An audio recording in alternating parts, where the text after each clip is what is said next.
Section 1, The Hopes of Immigrants. This chapter focuses on why millions of Europeans started to come to the United States in the mid-1800s. In June 1831, Yurt Hovland and his family left Norway for America. After a few years, Hovland wrote to a poor friend in Norway. He boasted that in the United States, a poor man's vote counted as much as a rich man's vote. Americans could travel and work freely. The United States had so much opportunity that Hovland wondered why anyone would choose to stay hungry in Norway. It would greatly please me to learn that all of you who are in need and have little chance of supporting yourselves and your families have decided to leave Norway and come to America. For even if many more come, there will still be room here for all. Those who are willing to work will not lack employment or business here. Millions of people like Hovland decided to become emigrants, or people who leave a country. Arrive in the United States, they became immigrants, or people who settle in a new country. This section explains how immigrants enriched the United States with their work and their cultures. Why people migrated. Most immigrants endured hardships to come to America. Although some, like Hovland, brought their families, many immigrant men came alone and suffered loneliness. Nearly all immigrants made the voyage in steerage, the cheapest deck on a ship.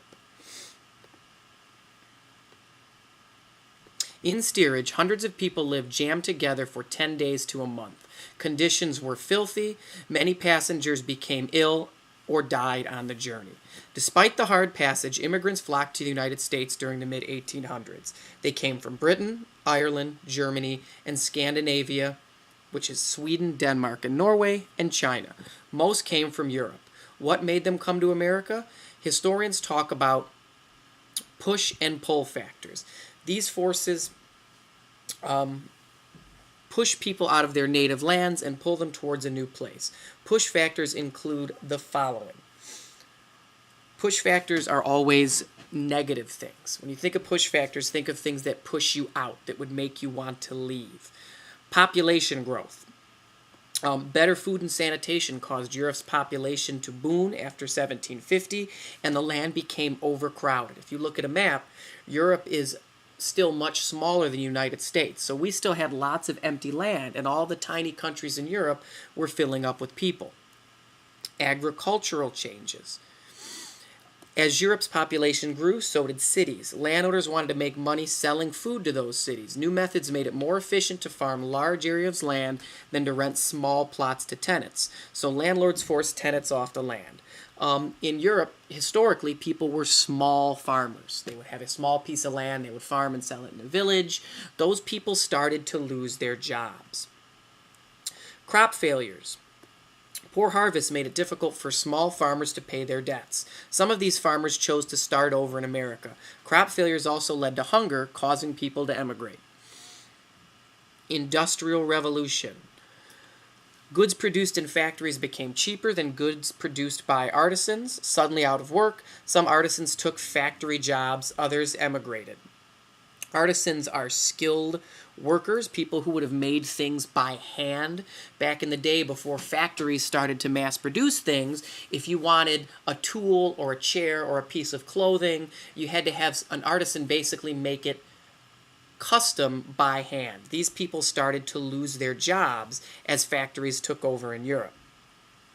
Religious and political turmoil. To escape religious persecution, Quakers fled Norway and Jews left Germany. Also, many Germans came to America after a revolution in Germany failed in 1848. Just like many of the early colonists came to the United States to seek religious freedom, in the mid-1800s, there's still persecution in Europe, so people will still come to this country. Now, these are some of our pull factors. Now, when you think of pull factors, think of good things, things that make you want to come to a country. One of the biggest things that will always pull people to the United States is our freedom. Everyone has the freedom to practice the teaching and their religion he prefers. We also have freedom of speech, freedom of expression. At this time, there was not really a freer country in the world than us. Economic opportunity. Immigrants sought a land where they could support their families and have a better future. Immigration often rose during times of U.S. prosperity and fell during hard times. As the United States becomes more successful, people want to come here. When you look at now, when we're not as successful and we're in a recession, our immigration starts to go down. Abundant land. The acquisition of the Louisiana Purchase and the Mexican Cession gave the United States millions more acres of land. To land-starved Europeans, America was a land of opportunity. Scandinavians seek land. Public land in America was sold for $1.25 an acre, which lured thousands of Scandinavians. At first, their governments tried to keep them at home. A Swedish law of 1768 restricted the right to emigrate, but growing poverty in Scandinavia caused officials to cancel this law in 1840. Scandinavian clergymen also tried to halt emigration. At first, they warned their church members against leaving the homeland. Eventually, though, the preachers realized their words had little effect. Some of them even went to America themselves. In the United States, Scandinavians chose regions that felt similar. Many settled in the Midwest, especially Minnesota and Wisconsin. These states had lakes, forests, and cold winters just like their homelands. A high proportion of Scandinavian immigrants became farmers. Germans pursue economic opportunity. Like the Scandinavians, many Germans moved Midwest. Germans especially liked Wisconsin because the climate allowed them to grow their traditional crop of oats. Some moved to Milwaukee, Wisconsin because the Catholic bishop there was German. In the 1800s, German Christian immigrants included both Catholics and Protestants. Germans also settled in Texas. In New Braunfels, a new group of German nobles brought land and sold it in parcels to German immigrants. The town had to survive poor harvests and conflicts with Native Americans, but it eventually prospered. Germans also founded Fredericksburg, Texas, which still retains its German culture today. Immigrants from Germany settled in cities as well as on farms or the frontier. German artisans opened businesses as bakers, butchers, carpenters, painters, shoemakers, and tailors. Many German immigrants achieved great success. For instance, in 1853, Jacob Bosch and Henry Lulm started a firm to make eyeglasses and their lenses. Their company became the world's largest lens maker. If you look at this chart, you can see where people were moving and where they were coming from. Your largest proportions of immigrants were coming from Germany and Ireland. And they were predominantly settling in the northeast. Most folks were not settling in the south. And if you think of race relations in the south, being slave owners, being fairly racist, you can see why most folks would not want to settle there. Also, if you're a slave owner, you're not going to have to hire cheap labor, which a lot of the Europeans became because you already have slaves. Some German immigrants were Jews. Many of them worked as traveling salespeople. They brought pins, needles, pots, and nudes to frontier homes and mining camps. In time, some opened their own general stores. Other Jews in cities where many find success. For example, Alexander Rothschild worked as a grocer upon arriving in Hartford, Connecticut in the 1840s. By 1851, he ran a popular hotel. The Germans were the largest immigrant group of the 1800s and strongly influenced American culture. Many things we think of as originating in America came from Germany. The Christmas tree, the gymnasiums, kindergartens, and the hamburger and the Frankfurter, or hot dog, are all German. Irish flee hunger. Most Irish immigrants were Catholic. Protestant Britain had ruled Ireland for centuries and controlled the Catholic majority by denying them their rights. Irish Catholics could not vote, hold office, own land, or go to school.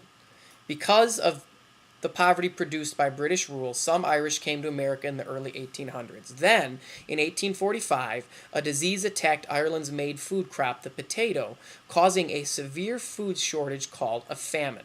The Irish potato famine killed 1 million people and forced many people to emigrate. Between 1854, between 1.5 and 2 million Irish had fled their homeland. In America, Irish farmers became city dwellers, arriving with little or no savings. Many of these immigrants had to settle in the port cities where ships had docked. By the 1850s, the Irish made up 1/4 of the population of Boston, New York, Philadelphia, and Baltimore. The uneducated Irish immigrants arrived with few skills and had to take low-paying, back-breaking jobs. Irish women took in washing or worked as servants. The men built canals and railroads across America. So many Irishmen died doing this dangerous work that people said there was an Irishman buried under every railroad tie. In 1841, British novelist Charles Dickens observed the huts in which railroad workers lived. The best were poor protection from the weather. The worst let in the wind and rain through the wide breaches in the roofs of sodden grass and in the walls of mud. Some had neither door nor window. Some had nearly fallen down. The Irish competed with free blacks for the jobs that nobody else wanted. Both groups had few choices in America in the 1800s. U.S. cities face overcrowding. Immigrants like the Irish and Germans flocked to American cities. So did native-born Americans who hoped for the chance to make better living. Between 18 and 1830, the New York population jumped from a little over 60,000 to almost 200,000. St. Louis doubled its population every 9 years. Cincinnati grew even faster, doubling every 7 years. Rapid urban growth brought problems. Not enough housing existed for all newcomers. Greedy landlords profited from the housing shortages by squeezing large apartment buildings into small lots. Using every inch of space for rooms, these cramped living quarters lacked sunlight and fresh air. Their outdoor toilets overflowed, spreading disease. In such depressing urban neighborhoods, crime flourished. American cities were unprepared to tackle these problems. In fact, before 1845, New York City had no public police force. Until the 1860s, it only had a volunteer fire department. And in 1857, the rapidly growing city had only 138 miles of sewers for 500 miles of streets. Most immigrant groups set up aid societies to help newcomers from their country. Many city politicians also offered to assist immigrants in exchange for votes. The politicians set up organizations to help new arrivals finding housing and work. Some Americans oppose immigration. Some native-born Americans feared that immigrants were too foreign to learn American ways. Others feared immigrants might come to outnumber natives. As a result, immigrants faced anger and prejudice. Prejudice is a negative opinion that is not based on facts. For example, some Protestants in 1800s believed that the Catholics threatened democracy. Those Protestants feared that the Pope, the head of the Roman Catholic Church, was plotting to overthrow democracy in America. Native-born Americans who wanted to eliminate this foreign influence called themselves nativists. Some nativists refused to hire immigrants and put up signs like, "No Irish need apply." In cities like New York and Boston, nativists formed a secret society. Members promised not to vote for any Catholics or immigrants running for political office. If asked about their secret group, they said, "I know nothing about it." In the 1850s, nativists started a political party. Because of their members' answers to questions about their party, it was called the Know Nothing Party. It wanted to ban Catholic and foreign-born from holding office. It also called for a cut in immigration and a 21-year waiting period to become an American citizen. The Know Nothings did elect 6 governors, but they disappeared quickly as the national party. Their northern and southern branches couldn't agree on the issue of slavery.